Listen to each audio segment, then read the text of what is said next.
Baik, Assalamualaikum warahmatullahi wabarakatuh. Shalom, Om Swastiastu, Namo Buddhaya, salam kebajikan, dan salam sejahtera untuk kita semua. Sebelumnya, izinkan saya memperkenalkan diri terlebih dahulu. Perkenalkan, nama saya Fikri Firmansyah dengan NIM 17106230004, yang dimana di sini saya akan mempresentasikan hasil dari laporan praktik kerja lapangan di PT Solo Travel Jelajah Dunia di bagian divisi digital marketing. Oke, kita masuk ke bagian pendahuluan. Mungkin di latar belakangnya adalah di mana praktik kerja lapangan atau mungkin bisa disebut PKL ini adalah menjadikan sarana untuk meningkatkan kompetensi dan kesiapan mahasiswa dalam dunia kerja. Yang dimana PKL ini memberikan sebuah pengalaman kerja secara langsung sehingga mahasiswa juga dapat mengembangkan hard skill, soft skill, serta menerapkan ilmu yang diperoleh selama di perkuliahan. Jadi nggak cuma teori doang, tapi di sini mahasiswa dapat mempraktikannya secara langsung. Nah, selanjutnya digital marketing, yang dimana di sini digital marketing ini berperan penting dalam meningkatkan promosi dan juga brand awareness perusahaan melalui media sosial dan konten digital, yang dimana di sini PT Solo Travel Jelajah Dunia memperkuat citra merek serta menjangkau pasar yang lebih luas melalui tiga brand, yang dimana brandnya itu ada Travel Kit, Jalan-Jalan Asia, dan juga Expert Trans. Nah, tujuan dari PKL itu sendiri yang pertama mengimplementasikan ilmu bisnis digital dalam dunia kerja, lalu memahami proses kerja dalam bidang digital marketing, lalu ada mengembangkan kemampuan teknis dan non-teknis, lalu selanjutnya ada meningkatkan komunikasi, kolaborasi, dan adaptasi lingkungan kerja. Terus selanjutnya ada manfaat, yang dimana manfaat dari PKL itu sendiri yang pertama adalah memperoleh pengalaman kerja secara langsung, yang dimana mungkin kalau misalkan di dunia perkuliahan itu hanya teori saja, yang dimana di sini untuk PKL kita dapat memperoleh pengalaman kerja secara langsung. Lalu poin kedua adalah meningkatkan kompetensi di bidang digital marketing dan desain konten. Lalu mengembangkan kemampuan komunikasi, kerja sama tim, dan manajemen waktu. Lalu yang terakhir, manfaatnya adalah mempersiapkan diri untuk memasuki dunia kerja yang profesional. Oke, selanjutnya kita masuk ke bagian informasi umum terkait PKL yang saya jalani, yang dimana tempat PKL dan waktu PKL itu sendiri. Nah, untuk tempat atau nama dari perusahaannya adalah PT Solo Travel Jelajah Dunia. Dan untuk alamatnya itu ada di Gedung 88 Jalan Raya Kasablanka, nomor Kalping 88, lantai 26, Unit F, RT 16, RW 5, Menteng Dalam, Kecamatan Tebet, Kota Jakarta Selatan, Daerah Khusus Ibu Kota Jakarta, dengan kode pos 12870. Yang dimana untuk periode magang sendiri, saya diwaktukan 4 bulan, dan untuk waktunya itu saya mulai di 16 Maret sampai dengan 16 Juli 2026.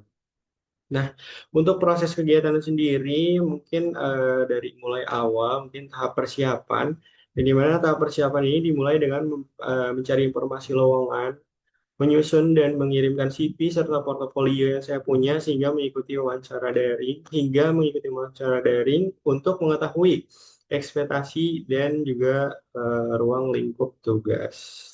Terus yang kedua ada tahapan pelaksanaan, yang dimana setelah saya diterima kegiatan PKL pun terlaksana, yang dimana terjadi 4 bulan mulai dari tanggal 16 Maret hingga 16 Juli 2026 dengan jam kerja berlangsung setiap hari Senin sampai dengan Jumat mulai pukul 9 hingga 17 WIB waktu Indonesia bagian Barat. Dan untuk yang ketiga, tahapan penyusunan laporan, yang dimana setelah saya melaksanakan eh, PKL, yang dimana di sini menyusun laporan magang, yang dimana dilakukan untuk apa namanya, memberikan laporan hasil dari PKL yang saya miliki, yang mana dilakukan oleh praktik pada periode Mei hingga Juli 2026 bersamaan dengan masa akhir pelaksanaan PKL. Nah, selanjutnya kita masuk ke bagian profil perusahaan yang dimana secara singkat mungkin ya, PT Solo Travel Dunia ini merupakan perusahaan jasa pariwisata yang berawal dari berdirinya Travel Kit di Paris pada tahun 2017. Kemudian membuka cabang resmi di Indonesia pada tahun 2018, yang dimana seiring berkembangnya perusahaan luncurlah brand baru yaitu Jalan-Jalan Asia pada tahun 2025 dan Expert Trans pada tahun 2026. Hingga kini menghadirkan layanan perjalanan terintegritas yang mencakup wisata Eropa, Asia, dan juga transportasi premium di Indonesia. Lalu visi dari PT Solo Travel Dunia ini yang pertama untuk visinya memastikan perjalanan yang menyenangkan dan fleksibel bagi para traveler. Terus misinya adalah memberikan layanan yang mudah diakses, satu tempat untuk berbagai macam layanan dan juga sesuai dengan keinginan. Bebas memilih tujuan dan periode perjalanan. Oke, mungkin untuk struktur organisasinya, saya di PT Solo Travel Jelajah Dunia ini langsung dinaungi oleh Kepala Departemen dari Digital Marketing, kurang lebih seperti itu. Nah, untuk pelaksanaan pekerjaan saya mungkin ya di sana di PT Solo Travel Jaya Dunia. Yang pertama, saya ada menyusun ide dan juga tema konten, yang dimana mulai dari melakukan riset terkait ide konten per minggunya, lalu dilanjut melakukan brainstorming dengan terkait ide-ide konten. Lalu setelah brainstorming itu dimulai, mengajukanlah usulan konten kepada mentor untuk mendapatkan masukan dan juga persetujuan. Lalu dilanjut dengan penyusunan rencana konten, di mana di sini saya menyusun konten plan berdasarkan ide yang telah disetujui atau permintaan dari mentor saya di perusahaan. Lalu praktik juga atau misalkan saya menyusun skrip, konten, dan juga caption yang dimana untuk nantinya diposting. Skrip konten dan juga caption dikirimkan kepada mentor untuk dievaluasi. Lalu nanti pada akhirnya revisi dan finalisasi skrip, konten, dan juga caption oleh mentor. Lalu selanjutnya itu ada pembuatan materi konten digital yang dimana saya mencari referensi untuk visual konten. Lalu selanjutnya dilanjut dengan mendesain materi visual mengacu pada konten plan yang telah disetujui. Lalu dilanjut dengan hasil konten dikirimkan kepada mentor dan untuk dievaluasi. Lalu yang terakhir setelah dievaluasi saya menekan revisi dan finalisasi skrip konten yang dimana nanti diajukan lagi ke mentor. Oke, mungkin yang terakhir itu adalah mengelola arsip dan dokumentasi konten, yang dimana menyimpan file konten dokumentasi ke dalam folder khusus atau G Drive, lalu melakukan pengelompokan dokumentasi berdasarkan tema atau jenis dokumentasi, lalu dilanjut dengan memberikan nama file secara sistematis agar mudah diakses, terus memastikan seluruh dokumentasi dengan rapi dan aman. Jadi pada intinya untuk dokumentasi ini lebih ke apa namanya skala bentuk dokumentasi untuk nantinya jadi ide konten itu saya upload di dalam G Drive yang dimana nanti mempermudah untuk mengakses. Nah, kesenjangan teori dan juga keterampilan yang diperoleh dengan praktikan di lapangan ini adalah berdasarkan hasil PKL terdapat kesenjangan antara teori dan juga praktik dalam pelaksanaan digital marketing.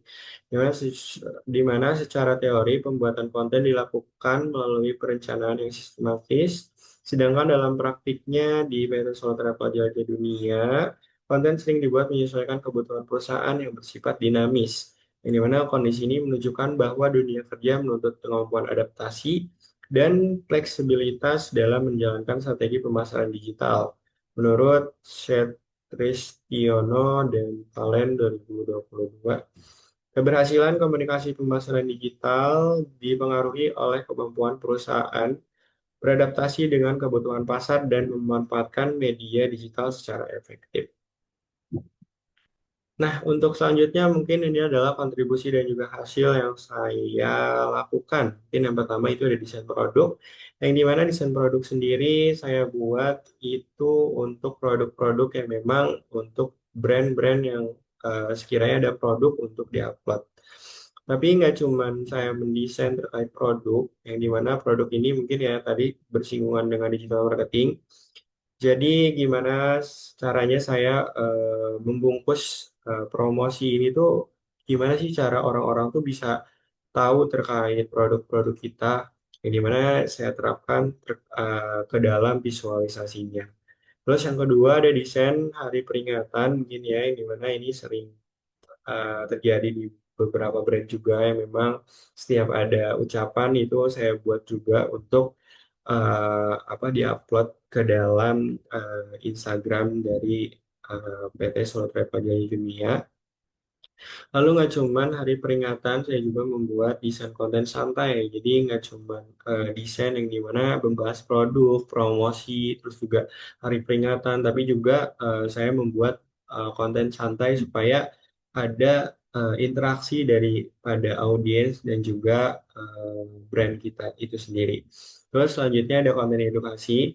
Jadi di sini saya sebagai digital marketing di PT Solo Travel Jelajah Dunia nggak cuman buat desain produk, desain hari peringatan, desain konten santai, tapi juga membuat konten edukasi. Yang dimana mungkin di sini penerapannya untuk orang-orang yang nantinya melihat konten edukasi ini kayak terasa apa namanya brand kita tuh nggak cuman masarin apa namanya produk, tapi di sini juga kita memberikan edukasi untuk orang-orang yang menjadi followers kita.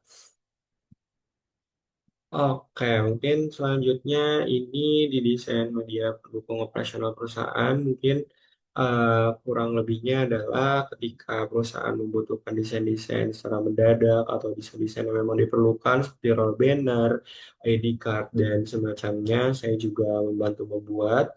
Terus juga yang kedua ada desain Instagram Story Expert Trans, yang dimana mungkin tadi kan saya berkecimpung di bagian desain feeds yang dimana di situ ada jalan-jalan Asia dan juga travel kit. Tapi nggak cuma itu, saya juga berkecimpung di bagian desain untuk story di brand Expert Trans. Nah, mungkin secara garis besarnya kontribusi yang saya lakukan itu pertama membuat desain promosi produk dan juga konten media sosial. Terus yang kedua mendesain konten edukasi, soft selling, dan Instagram Story yang sempat saya sudah jelaskan sebelumnya. Terus menyusun caption serta mengelola publikasi konten. Lalu melakukan riset tren, konten, dan kompetitor. Lalu membantu monitoring performa konten melalui media sosial.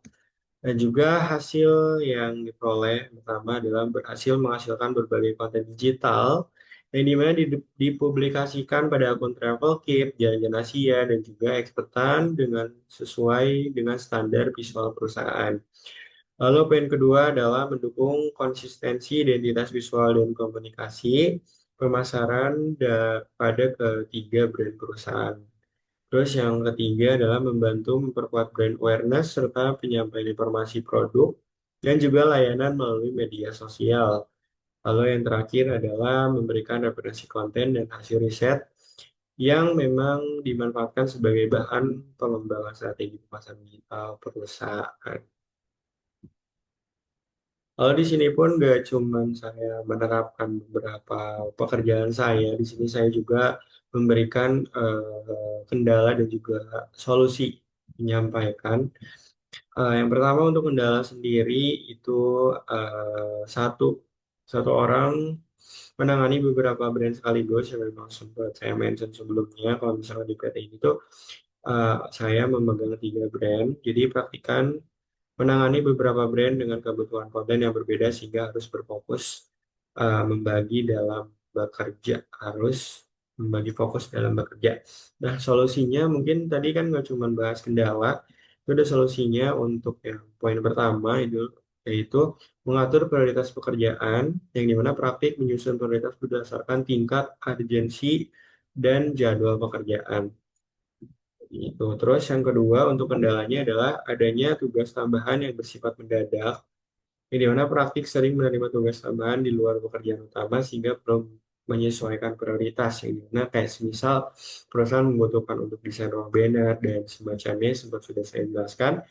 Lalu untuk solusinya, untuk poin kedua adalah mengelola waktu dengan baik, di mana praktik mengatur waktu dan berkoordinasi dengan pembimbing untuk menentukan prioritas pekerjaan. Lalu untuk kendala ketiga adalah kesulitan menyelesaikan karakter setiap brand. Setiap brand memiliki identitas dan target audiens yang berbeda sehingga memerlukan penyesuaian dalam membuat konten. Yang dimana untuk solusinya adalah mempelajari karakter setiap brand, yaitu praktik mempelajari identitas visual dan gaya komunikasi dari setiap brand. Jadi karena brand itu ada tiga, jadi harus ada penyesuaian dan pembelajaran untuk karakteristik dari setiap brand. Terus untuk yang keempat, untuk kendalanya ada keterbatasan ide konten. Jadi praktik kadang saya sendiri itu mengalami kesulitan dalam menemukan ide konten yang menarik dan juga relevan untuk saat ini. Dan untuk solusinya itu adalah mencari referensi konten yang dimana praktik mencari inspirasi dari sosial media seperti scroll-scroll untuk kayak mencari ide konten, terus mencari dari kompetitor dan juga tren digital. Terus kendala yang ketiga adalah banyaknya pekerjaan dalam waktu bersamaan yang dimana beberapa tugas dengan tenggat waktu yang berdekatan menurut saya ya, memiliki manajemen waktu yang baik, praktik memiliki manajemen waktu yang baik. Terus yang jadi solusinya adalah membuat jadwal pekerjaan ini mana praktik menyusun jadwal kerja harian agar seluruh tugas dapat selesai dengan tepat waktu. Mungkin untuk kesimpulan dari laporan kali ini. Yang pertama untuk kesimpulannya adalah praktik kerja lapang atau PKL di PT Solo Travel Jauh di Dunia adalah memberikan pengalaman yang berharga bagi saya pribadi dalam menerapkan ilmu yang diperoleh selama perkuliahan, khususnya digital marketing. Nah, selama PKL itu praktik atau saya pribadi terlibat dalam menyusun ide konten, pembuatan desain promosi, mengelola sosial media, serta berbagai aktivitas pemasaran digital untuk beberapa brand perusahaan. Ini mana melalui kegiatan tersebut, saya pribadi tidak hanya meningkatkan kemampuan teknis, tapi juga mengembangkan kemampuan komunikasi, kerjasama tim, kreativitas, dan juga manajemen waktu. Meskipun menghadapi beberapa kendala selama pelaksanaan PKL, seluruh tugas dapat diselesaikan dengan baik melalui pengelolaan prioritas dan koordinasi yang efektif. Sehingga pengalaman ini menjadi bekal yang bermanfaat dalam menghadapi dunia kerja yang akan mendatang. Adapun rekomendasi yang pertama untuk fakultas, fakultas diharapkan dapat harus memperkuat kerjasama dengan berbagai perusahaan agar mahasiswa memiliki lebih banyak pilihan tempat PKL yang sesuai dengan bidang studinya. Selain itu, pembekalan sebelum pelaksanaan PKL perlu terus ditingkatkan agar mahasiswa siap menghadapi dunia kerja. Terus untuk poin rekomendasi kedua adalah bagi perusahaan. Perusahaan diharapkan dapat memberikan bimbingan, arahan, dan juga umpan balik bagi mahasiswa PKL selama pelaksanaan kegiatan. Selain itu, pembagian tugas yang lebih struktur diharapkan dapat membantu mahasiswa memahami alur kerja dengan baik dan meningkatkan efektivitas pelaksanaan PKL. Mungkin itu saja dari saya, kurang lebihnya mohon maaf. Wassalamualaikum warahmatullahi wabarakatuh.